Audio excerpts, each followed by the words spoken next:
Movie की शुरुआत में हम एक आदमी को देखते हैं जिसका नाम डैनियल होता है और वो पूल से अपने बेटे की बॉल को निकाल रहा होता है। हम यहाँ पे डैनियल के बेटे को देखते हैं जो काफ़ी टाइम से परेशान था क्योंकि उसे रात को काफ़ी अजीब चीज़ें सुनाई देती थी जिसकी वजह से वो काफ़ी ज़्यादा डरा हुआ था और उसके बिहेवियर में भी काफ़ी ज़्यादा चेंजेस आ गई थी जिसकी वजह से उसके पेरेंट्स बहुत ज़्यादा परेशान थे। अब वो परेशान होकर घर पे एक साइकाइट्रिस्ट को बुलाते हैं जो उससे बात करती है और उनका बेटा उसको बताता है कि मुझे कुछ आवाज़ें आती हैं और वो आवाज़ें मुझे पेंटिंग बनाने का भी बोलती हैं, जिसे सुनकर उसे काफ़ी ज़्यादा अजीब लगता है। अब वो घर से जाने लगती है और वो उसके पेरेंट्स को बोलती है कि सिर्फ ये इसकी इमेजिनेशन है, इससे ज़्यादा कुछ नहीं है और वो इसलिए क्योंकि अभी आप नए इस घर में शिफ्ट हुए हो और उसे अकेलापन फील हो रहा है।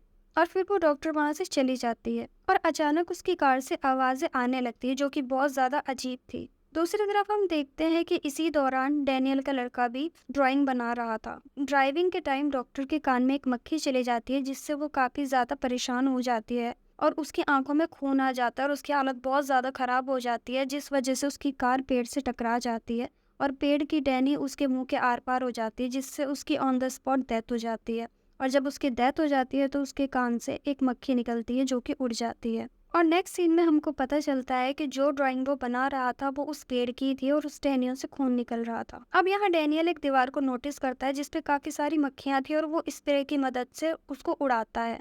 तभी डैनियल के बेटे का कॉल आता है और वो अपने फादर से बोलता है कि पापा बाहर आके बॉल पूल से निकाल दो। और वो बाहर जाके पूल से बॉल निकाल देता है जिसपे वो उसे बोलता है कि अब बॉल को यहाँ मत फेंकना और इस पुल के आसपास मत आना। अब यहाँ पे डैनियल की वाइफ अपने बेटे को नहाने के लिए बुलाती है और वो चला जाता है। जब वो नहा रहा था तब भी उसे वॉकी टॉकी से वही अजीब आवाज़ें आ रही थी। जब उसकी मॉम वहाँ पे आती है तो वो अपनी मॉम से पूछता है कि क्या मेरे फादर मुझे प्यार नहीं करते, जिसपे वो बोलती है कि नहीं, तुम्हारे पापा वो तुमसे बहुत प्यार करते हैं। वो बोलता है कि क्या वो मेरे से नफरत करते हैं, वो कहती है कि नहीं, वो तुमसे बिल्कुल भी नफरत नहीं करते, पर तुम ऐसा क्यों पूछ रहे हो, और वो कुछ भी नहीं बोलता। अब रात को वो अपने हस्बैंड से पूछती है कि क्या तुमने बच्चे से कुछ बात करी है, कुछ बोला है, तो वो बोलता है कि नहीं, मैंने कुछ नहीं बोला। यहाँ पे वो समझ जाता है कि उसने अपनी मम्मी को कुछ बताया है, जिसपे वो उसे समझाता है कि तुम टेंशन मत लो, शायद अकेलापन की वजह से वो ऐसा कुछ बोल रहा है। जब वो स्कूल में जाएगा और उसके फ्रेंड्स बन जाएंगे तो वो ठीक हो जाएगा। आधी रात को पूल के पास से कुछ डरावनी आवाजें आ रही थी जिससे डैनियल उठ जाता है और वो उठ के गेट को बंद करने लगता है। लेकिन जब वो वापस लेटने जाता है तो वो देखता है कि उनका बेटा वॉकी टॉकी से किसी से बात कर रहा है और अचानक उनके बेटे के रूम में टॉय अपने आप ही चलने लगता है, जिससे वो उठता है और उसे बंद कर देता है। जिस पे अब वो बैठ के देखता है तो उसे पर्दे के पीछे कोई खड़ा हुआ दिखता है जिससे वो बहुत ज्यादा डर जाता है और वो बेड पे बैठ जाता है। अब वो फील करता है कि धीरे धीरे कोई उसके पास आ रहा है और जब तक वो फील करता है, जब तक वो आके उसके मुंह को पकड़ लेता है, जिस वजह से डैनियल के हाथ से उनकी फैमिली फोटो फ्रेम गिर जाती है जिससे उसके हाथ पे चोट लग जाती है। नेक्स्ट सीन में डैनियल की वाइफ उससे बोलती है कि हमारे बच्चे को स्कूल से निकाल दिया गया है क्योंकि उसने बहुत अजीब हरकत करी है। वो कबर्ड में छुप गया था और उसने प्रिंसिपल को भी बाइट कर लिया है, जिसपे उसकी मॉम बोलती है कि अब साइकाइट्रिस्ट रोज आएगी, जिससे वो बोलता है कि वो तो मर गई है, जिसपे उसके पेरेंट्स वहाँ पे ज्यादा ध्यान नहीं देते और वो पेट चले जाते हैं। इसके थोड़ी देर बाद ही डैनियल के पास कॉल आता है और उसको पता चलता है कि डॉक्टर की डेथ हो गई है, जिससे वो काफी ज्यादा शॉक्ड हो जाते हैं। पर उसकी मॉम को लगता है कि शायद स्कूल में किसी ने बता दिया होगा डॉक्टर के बारे में। अब रात को उनका बेटा वॉकी टॉकी से सुनते सुनते ड्राइंग बना रहा था और यहाँ हम उसके रूम में एक लेडी की सॉल को भी देखते हैं। और आज रात भी वही आवाज़ें पूल से आ रही थी जो पहले आई थी। और अब डैनियल उठता है और चेक करता है। डैनियल को थोड़ा अजीब फील होता है, इसलिए वो अपनी गन भी ले लेता है और अब वो बाहर जाता है जहाँ पे वो देखता है कि उसकी बेटे के कपड़े पड़े हुए होते हैं और वो काफ़ी ज़्यादा डर जाता है, जिसकी शोर से उसकी बाइक भी उड़ जाती है। वो अपने बेटे के रूम में उसे देखने जाती है जहाँ पे वो उसको नहीं मिलता। अब डैनियल यहाँ चेक करता करता पूल के पास जाता है और वो देखता है कि उसके बेटे की बॉडी पानी में बह रही है, यानी कि वो मर चुका था। अब वो वहां से उसे निकालता है और वो देखता है तो वो मर चुका था। अब नेक्स्ट सीन में हम डैनियल की वाइफ को देखते हैं जो डैनियल को बोलती है कि कुछ दिन के लिए मैं अपने घर चली जाती हूँ, और वो रूम में जाके पैकिंग करने लगती है। पैकिंग के दौरान वो नोटिस करती है कि पिलो पे उसे ब्लड दिखता है और वो सोचती है कि शायद डैनियल के हाथ में जो चोट लगी है शायद वो उसका निशान है और वो ज्यादा ध्यान नहीं देती और वो वहां से चली जाती है। उसके जाने के बाद डैनियल उस टाइम की वीडियोस देख रहा था जब वो इस घर में शिफ्ट हुए थे, और जब वो इस घर में शिफ्ट हुए थे तो सबसे ज्यादा खुश उनका बेटा ही था और वो कुछ ज्यादा ही परेशान हो जाता है यहाँ पे। अब वो बाहर जाने लगता है बंद करके, जब भी टीवी अपने आप ओपन हो जाता है जिसपे वो काफी ज्यादा डर जाता है और वो उसे दोबारा बंद करता है और फिर वो बाहर चला जाता है। अब वो बाहर जाके वॉकी टॉकी पे हेलो बोलता है पर दूसरी तरफ से कोई भी रिस्पॉन्स नहीं आता। इसके बाद वो अपनी वाइफ को एक नॉर्मल मैसेज करता है ऑडियो का, जहाँ पे सुबह होती है और उसकी वाइफ का कॉल आता है और वो उससे बोलती है कि क्या तुम ठीक हो? वो बोलता है कि हाँ, मैं बिल्कुल ठीक हूँ, पर तुम ऐसा क्यों पूछ रही हो? तो वो बोलती है कि जो ऑडियो क्लिप तुमने मुझे भेजी है उस पे काफ़ी ज़्यादा शोर है, जिससे वो कन्फ्यूज़ हो जाता है और वो उसे चेक करता है।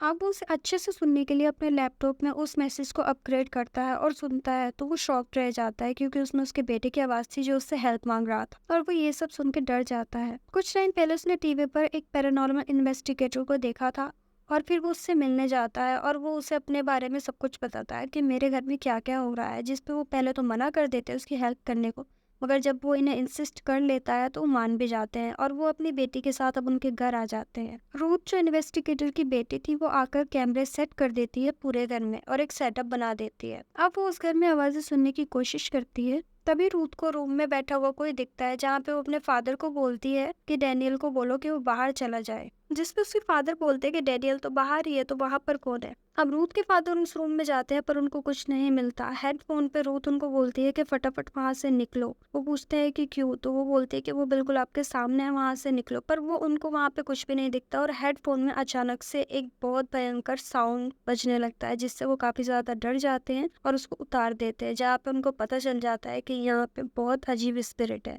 नेक्स्ट सीन में रात को इन्वेस्टिगेटर को अपने रूम के बाहर कुछ दिखता है जो और कोई नहीं उन्हीं की वाइफ थी। अब उनकी वाइफ उनसे बात करती है जहाँ पे वो उनको वाइन भी देती है और वो उनको बोलती है कि अब हमेशा हम एक साथ रहेंगे और वो उनका हाथ काटने लगती है चाकू से। तभी वहाँ रूथ आ जाती है और वो अपने फादर को होश में लाती है, जहाँ पर हम देखते हैं कि वो अपना खुद का हाथ ही काट रहे थे चाकू से। दूसरी तरफ डैनियल की वाइफ के पास कॉल आती है और वो और किसी की कॉल नहीं थी, वो उन्हीं के बेटे की कॉल थी, जो उनको बोलता है कि मम्मी, घर में पापा किसी को ले आए हैं जो मुझे काफी ज्यादा परेशान कर रहे हैं। वो उससे पूछती है कि तुम हो कहाँ, तो वो बताता है कि मैं अपने बेड के नीचे हूँ। अब दूसरी तरफ रूथ देखती है कि पेड़ पे काफी सारी बिल्लियां मरी हुई लटकी हुई है, जहाँ डैनियल उनको दफना रहा था, और इतने में उसकी वाइफ आ जाती है और वो उसे बोलती है कि ये कौन है। और तभी रूथ को अपने पास एक लेडी बुलाती है और वो बोलती है कि यहाँ से चली जाओ, ये बहुत ज्यादा डेंजरस है। अब डैनियल की वाइफ भी रूम में जाती है और वो बेड के नीचे देखती है पर वहां पे उसे कुछ नहीं मिलता, मगर जब वो जा रही होती है तो उसे अपना बेटा दिखाई देता है।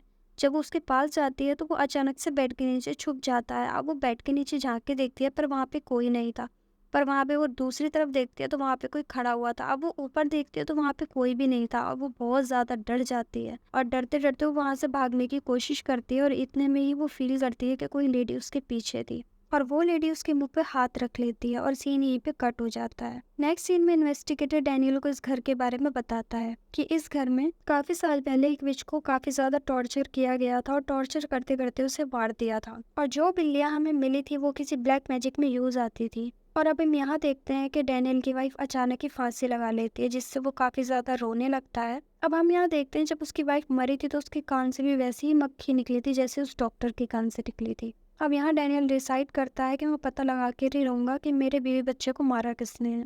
और तभी वहाँ पे उसे अपनी वाइफ और बेटा दिखते हैं और जैसे वो पर्दे को हटाता है वो गायब हो जाते हैं, उस पर कोई अटैक कर देता है। दूसरी तरफ जब रूथ लैपटॉप में देखती है तो वो देखती है कि जब उसकी वाइफ ने खुदकुशी करी थी, यानी कि जब उसकी वाइफ ने फांसी लगाई थी, तो उसके पास भी कोई था। और तभी उन्हें गन चलने की आवाज आती है और वो भाग के जाते हैं और वहाँ पे डैनियल था। अब यहाँ पर डैनियल को काम डाउन करते हैं और वो उसे बताते हैं कि इस घर के नीचे ही उस विच को टॉर्चर किया जाता था जहाँ पर उसे मार दिया था। अब वो कहता है कि हाँ, वो जगह मैं जानता हूँ और मैं उस रास्ते को भी जानता हूँ जहाँ से हम जा सकते हैं। अब वो उसी दीवार के पास जाता है जहाँ पे काफी सारी मक्खियाँ थी, जिसे वो स्प्रे से भगा रहा था, और वो उसे तोड़ने लगता है। अब वो उसके अंदर चले जाते हैं जहाँ पे वो देखते हैं विच का स्कैल्प। जब इन्वेस्टिगेटर इस स्कैल्प को टच करता है तो उसे सब कुछ समझ आ जाता है और उसे दिख जाता है कि यहाँ पे क्या क्या हुआ था, और वो वहाँ पे उसे जलाने के लिए डिसाइड करते हैं। अब यहाँ इन्वेस्टिगेटर अपनी बेटी को बाहर वेट करने का बोलता है। अब जैसे ही इन्वेस्टिगेटर उसे जलाने जाता है, फ्लैशलाइट बंद होने लगती है और काम करना बंद कर देती है और विच इन्वेस्टिगेटर पे अटैक कर देती है। रूथ बाहर से यहाँ पे बहुत ज्यादा आवाजें लगाती है पर उससे कोई भी रिस्पॉन्स नहीं आता। तभी रूथ को वहाँ पे अपनी मॉम दिखाई देती है जो कि मर गई थी, और वो उसे अपने पास बुला रही थी, पर रूथ नहीं जाती। रूथ समझ जाती है कि ये कोई उसकी चाल है, और उसके बाद वो भी अपने असली रूप में आती है और रूथ पे अटैक कर देती है। नेक्स्ट सीन में डैनियल पेट्रोल ढूंढ रहा था, तभी वहाँ पे उसे अपनी वाइफ और बेटा दिखते हैं जो उसे बोलते हैं कि क्या अब हम साथ नहीं रहेंगे, क्या तुम हमारे साथ नहीं रहोगे, जिसे सुन के वो उन्हें गले से लगा लेता है। और यहाँ पे हम देख पाते हैं कि वो उन्हें नहीं, विच को गले लगा रहा है। अब वो अपने ऊपर पेट्रोल डालने लगता है और खुद को आग लगाने वाला होता है, दूसरी तरफ इन्वेस्टिगेटर भी उसे जलाने वाला होता है, लेकिन तभी रूथ आ जाती है और उन पर अटैक कर देती है और वो उनको मना कर देती है कि ऐसा मत करो। वो इसलिए क्योंकि रूथ इस टाइम पे पोजेस्ड हो चुकी थी। अब इन्वेस्टिगेटर मौका देख के उसमें आग लगा देते हैं और सब कुछ नॉर्मल हो जाता है। डैनियल की जान भी बच जाती है और रूथ भी नॉर्मल हो जाती है। और जब रूथ नॉर्मल होती है तो उसके कान में से भी मक्खी निकलती है। अब नेक्स्ट सीन में डैनियल अपने बेटे की ड्राइंग देखता है, जिसमें सबकी मौत का तरीका पहले से ही ड्रॉ किया गया था। और एक ड्राइंग देख के उसे याद आता है कि जब उसके बेटे की डेथ हुई थी तो वो भी पोजेस्ड हो गया था और उसने अपने ही बेटे को पूल में डुबा के मार दिया था। जब वो वापस आके लेटा था तो वो मक्खी उसके कान से भी निकली थी, जिससे वो काफी ज्यादा गिल्ट फील करता है और उसे समझ नहीं आता वो क्या करे। इसके बाद वो पूल के पास जाके खुद को गोली मार लेता है और वो भी मर जाता है। और हाँ, यहाँ मैं बता दूं कि वो भी अभी तक मरी नहीं है, क्योंकि जब डैनियल खुद को मार रहा होता है तो वो दूर खड़ी उसको देख रही होती है और सीन यहीं पे कट हो जाता है। अब यहाँ रूथ और उसके फादर को दिखाया जाता है जो किसी लड़की को बचा रहे थे। अब वो उसकी हेल्प करेंगे और मूवी सस्पेंस में छोड़ के मूवी का एंड कर दिया जाता है और ये मूवी यहीं पे दी एंड हो जाती है।